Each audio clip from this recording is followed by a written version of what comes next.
Good morning to all. Welcome to the TSN school. Today I am going to explain class 9 chapter number 13 Why do we fall ill? हम बीमार क्यों होते हैं।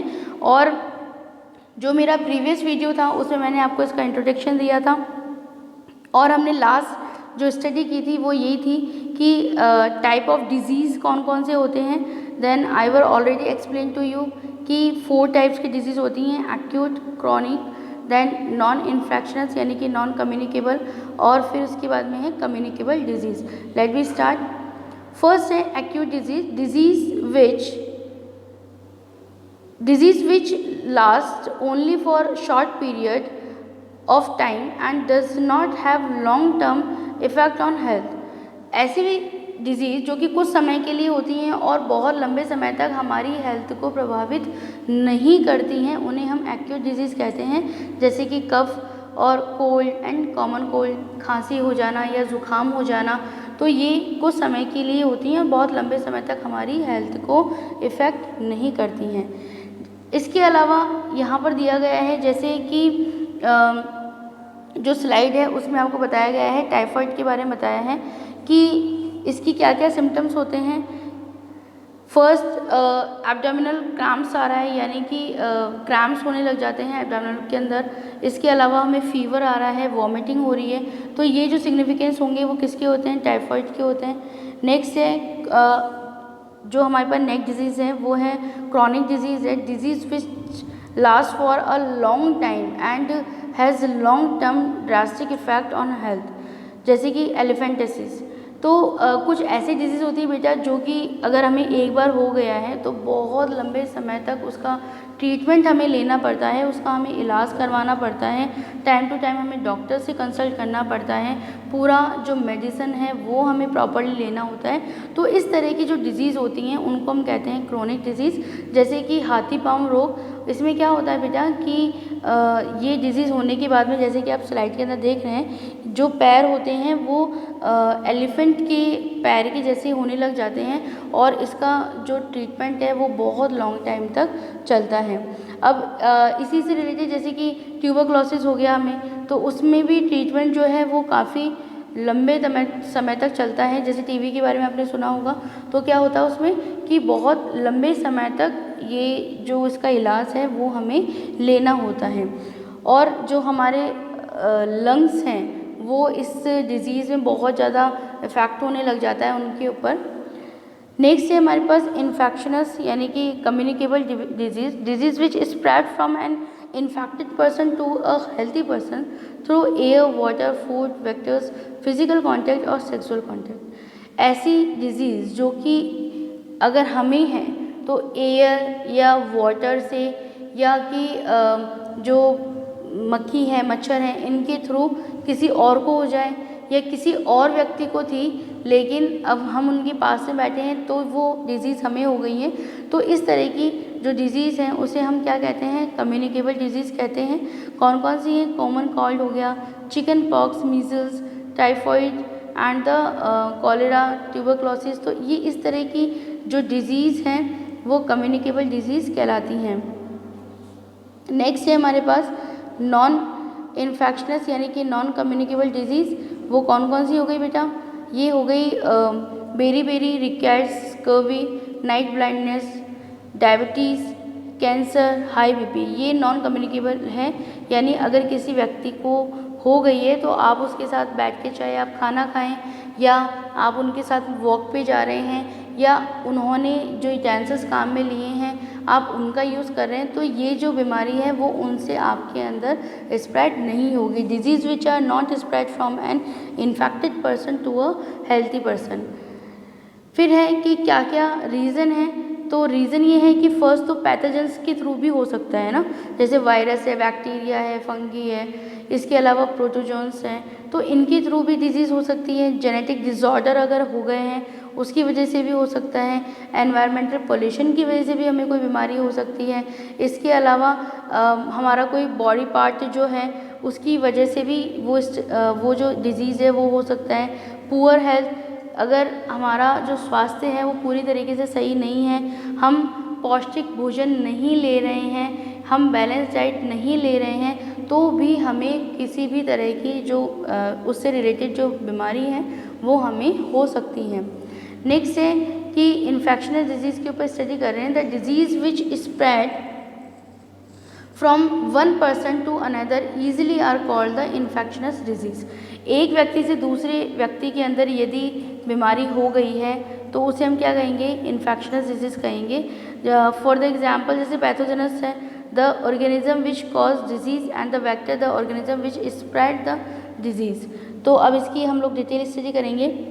First हमारे पास में है इन्फेक्शनस डिजीज़ के बारे में दिया हुआ है कि वायरस है, तो वायरस से कौन कौन सी हमें बीमारी हो सकती है। कॉमन कोल्ड है, इन्फ्लुएंजा है, मीज़ल्स है, चिकन पॉक्स है, एड्स, हेपेटाइटिस बी, तो ये सब वायरस से होने वाली डिजीज़ है। नेक्स्ट है बैक्टीरिया। तो अभी हम लोग ये स्टडी कर रहे हैं कि एजेंट कौन कौन से होते हैं इन्फेक्शंस के, है ना, कि कौन से ऐसे एजेंट हैं जिनकी वजह से पहले तो हमें डिजीज़ होती है और सेकंड वो डिजीज़ स्प्रेड भी होती है। तो दूसरा बैक्टीरिया, तो बैक्टीरिया से होने वाला कौन कौन से रोग हैं उसके बारे में हमें यहाँ पर बताया गया है। ये जो स्लाइड है ये आपका बहुत इम्पॉर्टेंट है, आप इसे नोट डाउन कर लें अच्छी तरीके से कि कौन कौन से इन्फेक्शनस एजेंट हैं जिनसे कि हमें डिजीज़ होती है और कौन कौन सी होती है ना। तो ये स्लाइड हमारे लिए बहुत ही इम्पॉर्टेंट है। नेक्स्ट है हमारे पास में non infectious diseases, the diseases which do not spread from one person to another call non infectious diseases, जो कि एक व्यक्ति से दूसरे व्यक्ति के अंदर नहीं हो सकती।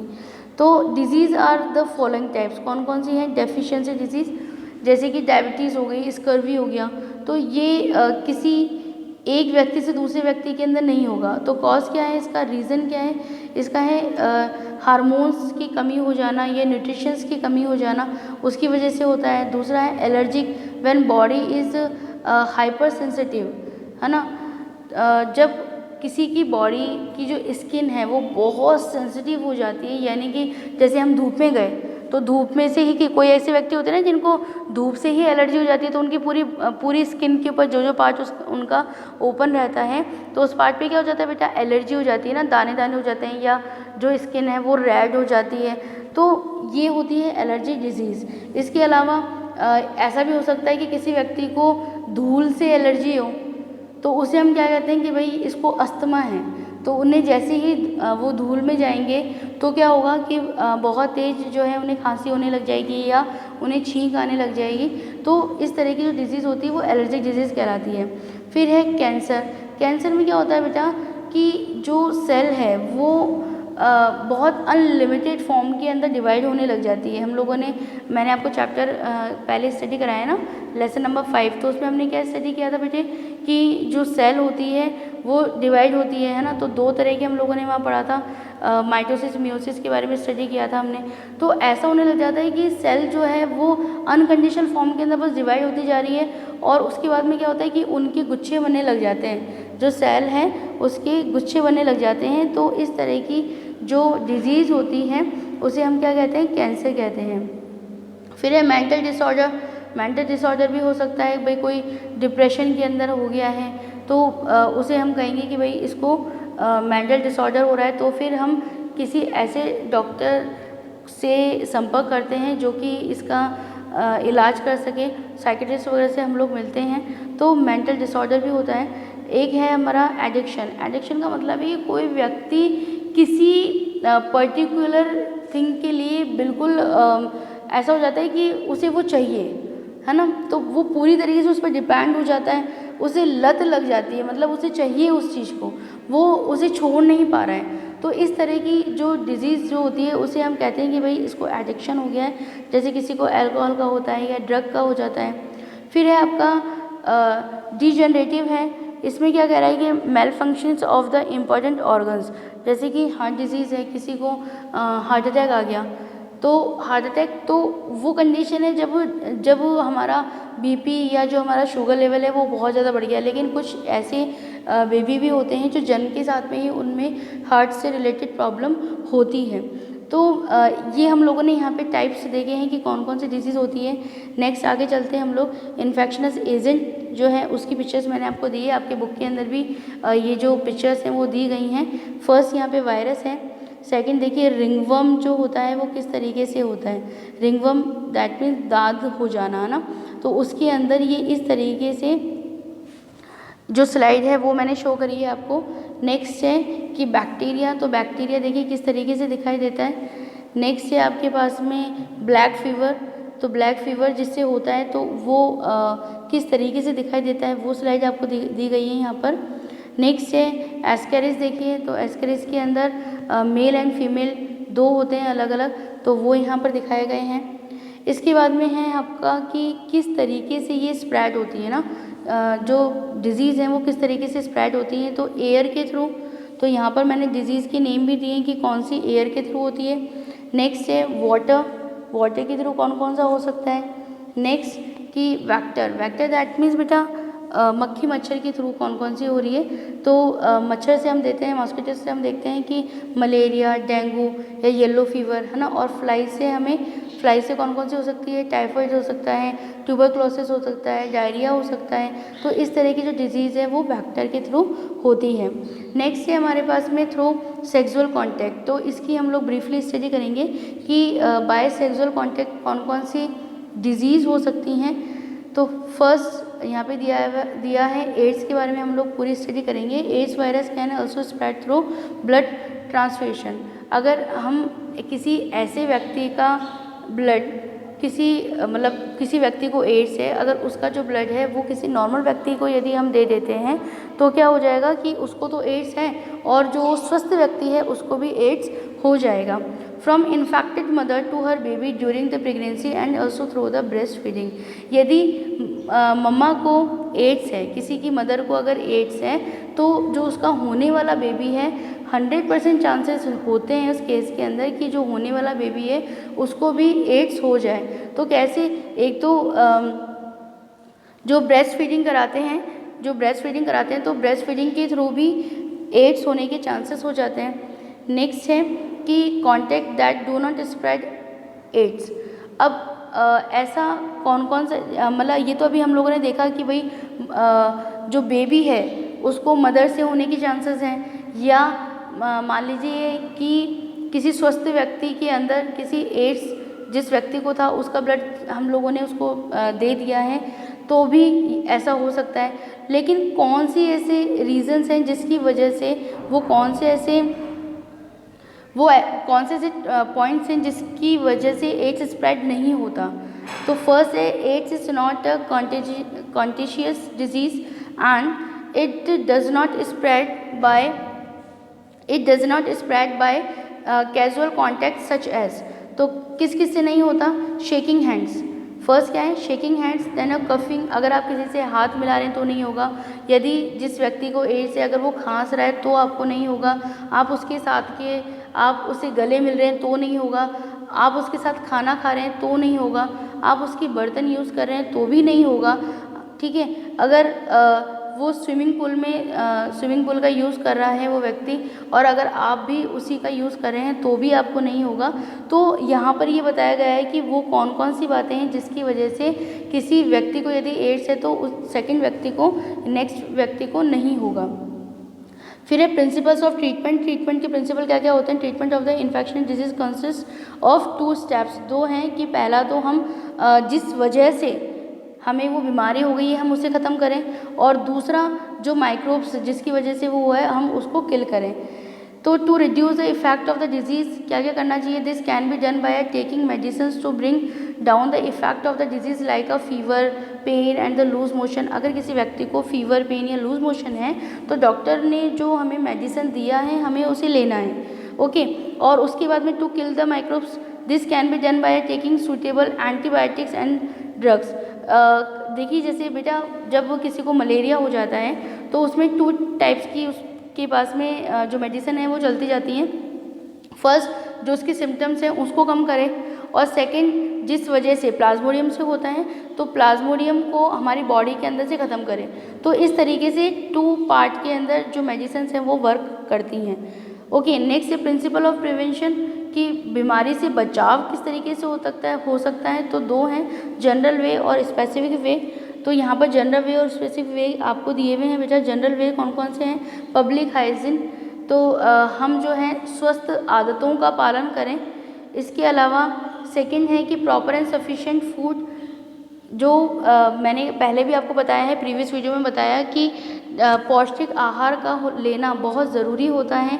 फिर है हमारे पास में एयरबोर्न डिजीज़ के लिए ये है कि आप किसी क्राउडेड एरिया में ना जाएं, भीड़ भाड़ वाले जगह पर ना जाएं। उसके बाद में कि अगर पानी से होने वाली बीमारियां हैं तो उनका बचाव करना है तो हमें पानी को छान के काम में लेना चाहिए, या उसे बॉईल करके फिर हम ठंडा होने के बाद उसको छान के फिर काम में लेना चाहिए। और अगर मक्खी मच्छर से होने वाली बीमारियों से हमें बचाव करना है तो हमें क्या करना पड़ेगा, हमारे एनवायरनमेंट को अच्छी तरीके से क्लीन रखना पड़ेगा। हमारे घर को हम जो है स्वस्थ अच्छी तरीके से साफ रखें तो हमें बीमारियां होने के खतरे कई प्रतिशत तक कम हो जाते हैं। इसके बाद में है कि वैक्सीनेशन। वैक्सीनेशन का मतलब है बेटा कि बीमारी होने के बाद तो हम उसका इलाज करा रहे हैं, लेकिन जब बेबी का बर्थ होता है तो तभी से वैक्सीनेशन स्टार्ट हो जाते हैं, और एटलीस्ट बच्चा जो है 1.5 साल 2 साल तक का होता है। और अब तो कुछ ऐसे भी टीके आ गए हैं, कुछ ऐसे भी वैक्सीन आ गए हैं जो कि 10 ईयर की एज के अंदर बच्चे को लगाया जाता है। तो बीमारी होने के बाद इलाज कराने से बेहतर है कि हम पहले से ही सतर्क रहें और वैक्सीनेशन करवाते रहें। तो a vaccine is a biological preparation use as a preventing inclusions to the confer immunity against a disease. ठीक है, जैसे आपने सुना होगा कि BCG का टीका लगाया गया है बच्चे को, तो BCG का टीका लगता है। इसके अलावा जो मीज़ल्स हो जाते हैं उसका टीका, चिकन पॉक्स का टीका बच्चों को बचपन के अंदर ही लगाया जाने लगा है। इसके अलावा पोलियो है, तो पोलियो होने के बाद में इसका कोई इलाज नहीं है ना, वायरस से होने वाली डिजीज़ है, तो पोलियो होने के बाद उसका कोई इलाज नहीं है। लेकिन ओरल ड्रॉप जो है वो बच्चे को 5 ईयर की एज तक दी जाती है। तो क्यों? ताकि बच्चे को बीमारी हो ही ना। इसी तरीके से हेपेटाइटिस के लिए भी टीके जो हैं वो लगाए जाते हैं। तो वैक्सीनेशन का मतलब है कि पहले से ही उस बीमारी के लिए लड़ने के लिए आपको जो मेडिसिन बाय इंजेक्शन दी जा रही है तो वो आपको प्रिवेंट करेगी, वो आपको सुरक्षित रखेगी। ओके, तो आज अपना ये जो चैप्टर है, chapter number 13 why do we fall ill, ये ख़त्म हो गया है। आई होप कि आपको ये अच्छे से समझ में आया होगा। थैंक यू वेरी मच बेटे।